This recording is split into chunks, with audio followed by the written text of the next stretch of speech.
Alors cette vidéo est la suite de la vidéo JavaScript 111.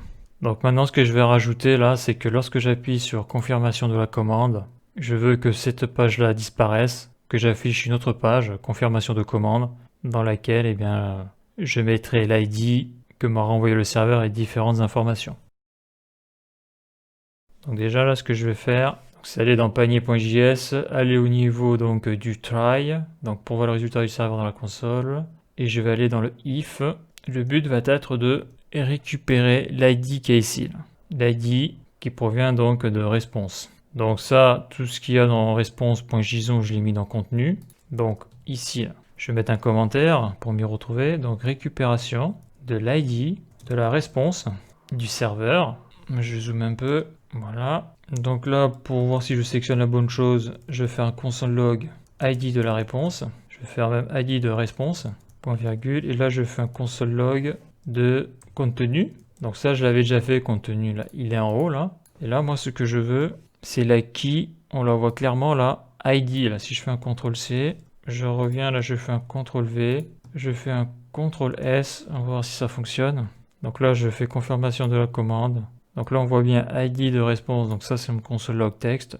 Et là, on voit que dessous, j'affiche bien le numéro qu'il y a ici, donc c'est l'ID que renvoie le serveur. Donc ça c'est bon, j'ai récupéré ça. Donc comme après je vais vouloir changer de page, ça pour le garder en mémoire, il va falloir que je le mette ici, là, dans le local storage. Donc là, pour le moment, dans le local storage, on n'a que produit, donc c'est le panier, et formulaire values, c'est les champs du formulaire. Donc maintenant que j'ai bien identifié là, le contenu.id, là je vais mettre l'ID dans le local storage. Donc là ça va être comme d'habitude, le local storage c'est toujours la même chose. Local storage, donc avec la méthode .set item, car on va créer la clé. Donc la clé je vais l'appeler response, je vais plutôt l'écrire comme ça, response ID. Et donc après sa value ça va être, je sélectionne ça, CTRL C, CTRL V, point virgule. CTRL S, donc on voit si ça fonctionne. Donc là je reviens dans la console, confirmation de la commande, donc ça c'est bon. Maintenant je vais dans le local storage, stockage. Ici je clique, donc là on voit que, bon, j'ai actualisé. Donc là on voit bien que j'ai formulaire values, la key produit et la clé response.id, donc ça fonctionne. Donc ça veut dire que même si je réactualise, ou si je change de page, eh bien le local storage garde la clé, garde la value ID dans la key response ID. Donc ça c'est bon, donc maintenant il va falloir que je change de page. Donc aller vers la page confirmation commande. Donc ça on l'avait déjà fait, à changer de page, je l'avais déjà fait. Donc là par contre ce que je vais faire c'est la créer. Donc là je vais créer une page sans rien dedans, hein, je le ferai plus tard. Confirmation commande.html.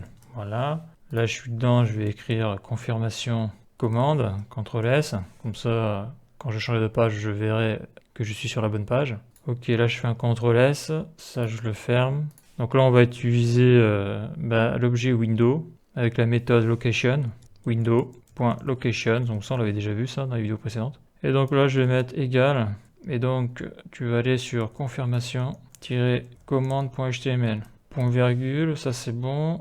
Là je vire le saut de ligne, je fais CTRL S, là je suis ici, donc là je vais cliquer sur confirmation de la commande, et là on voit que je suis bien arrivé donc sur la page confirmation commande HTML. Donc là par contre il y a un truc que j'ai envie de faire quand même, je vais recommencer la manœuvre mais en vidant, alors pas le formulaire ni le produit parce que ça va me forcer à le remplir.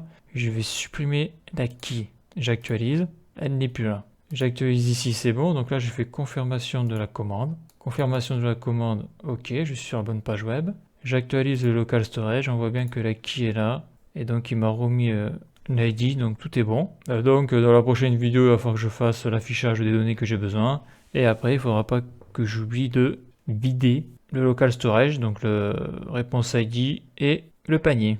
Le formulaire, je vais le garder. Comme ça, si le client revient sur la page web, en principe, le formulaire devrait rester rempli. Là, je vide le panier. Ok, je reprends d'autres produits. Théoriquement, le formulaire doit être rempli automatiquement. Voilà, ça c'est nickel. Et ça c'est grâce au local storage. Donc voilà pour cette vidéo et la suite dans la prochaine vidéo.